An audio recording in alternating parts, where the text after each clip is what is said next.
श्री स्वामी समर्थ. मंडळी, आपल्यापैकी अनेकजण दर मंगळवारी किंवा आपल्या कुलदेवतेच्या वारी देवघरात कळस भरून त्याचे पूजन करतात. हा कळस कुलदेवतेचा कळस म्हणून पूजला जातो किंवा अनेक व्रत किंवा उत्सवाच्या वेळी ही कळसाचे पूजन केले जाते. कळस भरल्यानंतर त्यावर नारळसुद्धा ठेवला जातो आणि त्याचेही पूजन केले जाते. कधी ना कधी त्या नारळाला कोंब फुटतो. आपण पूजलेल्या या नारळाला एक सफेद किंवा हिरव्या रंगाचा कोंब बाहेर येतो. अशा वेळी बऱ्याच लोकांना प्रश्न पडतो, या कोंब आलेल्या नारळाचे काय करावे किंवा या कोंब फुटलेल्या नारळाचा उपयोग कसा करावा आणि मग तो शुभ आहे की अशुभ आहे असे बरेच प्रश्नही पडत असतात. तर कोंब पडलेल्या नारळाचा एक सोपा उपाय तुम्ही नक्की करू शकता. तो कोणता जाणून घेऊया, पण त्याआधी माझ्या चॅनलला नक्की सबस्क्राईब करा. नारळाला आपल्या कोणत्याही पूजेत महत्त्वाचं स्थान असतं. मंगल कलश, मंगल तोरण हे नारळाशिवाय पूर्णच होऊ शकत नाही. ओटी भरण या विधीत त्याला मानाचं स्थान आहे. तसंच देवतेला अर्पण करण्यात येणारी एक वस्तू म्हणूनही नारळाला महत्त्व आहे. हे असं स्थान का मिळालं असावं यासंबंधी काही मते अशी आढळली की नारळाची एकंदर रचना म्हणजे त्याला असणारे कठीण कवच आणि आतमध्ये असणारे मधुर खोबरे, शिवाय नारळात असणारे पाणीही मानवाला अचंबित करणारे आहे.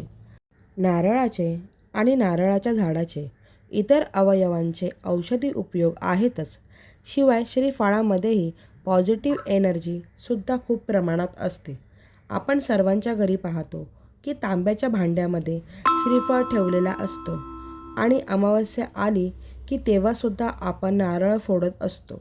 तर तांब्याच्या कलशावर ठेवलेल्या नारळावर कोंब आलेला असतो तर तो शुभ असतो. मात्र कोंब आलेला श्रीफळ कधीही फोडू नये असे म्हणतात, कारण कोंब आलेला नारळ हे बीजाचं रूप असतं. श्रीफळास आपण कल्पवृक्षसुद्धा म्हणतो. श्री म्हणजे लक्ष्मी. श्रीफळ वरून कितीही कठीण असला तरी तो आतून मऊ असतो. तो फोडल्यानंतर त्यात कधीकधी सुपारी एवढा गोळा दिसतो. तो त्याचा कोंब असतो. हा कोंब फुटलेल्या नारळाला आपण कलशातून काढून घ्यावा आणि त्या जागी दुसरा नारळ ठेवावा. तर हा नारळ पौर्णिमा किंवा आपल्या कुलदेवतेच्या वारी ठेवावा आणि त्याचं पूजन करावे. कोंब आलेल्या नारळाला कोणत्याही मंदिराच्या आवारात लावू शकता किंवा तुम्हाला तो नारळ हवा असेल तर तुमच्या घराच्या अंगणात किंवा बागेतसुद्धा लावू शकता. अथवा जर तुमच्याकडे जागा नसेल तर मित्रमंडळीमध्ये हा कोंब फुटलेला श्रीफळ तुम्ही भेट म्हणून देऊ शकता.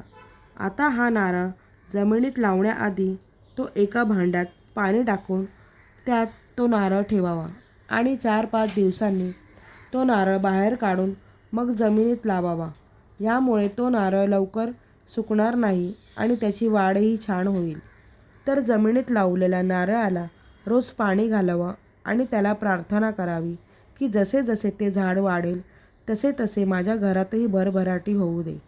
तर कलशातील नारळाला कोंब येणे म्हणजे आपली कुलदेवतेची सेवा फळाला आली किंवा आपले कुलदैवत आपल्यावर प्रसन्न आहेत हे असे शुभ संकेत आपल्याला मिळते.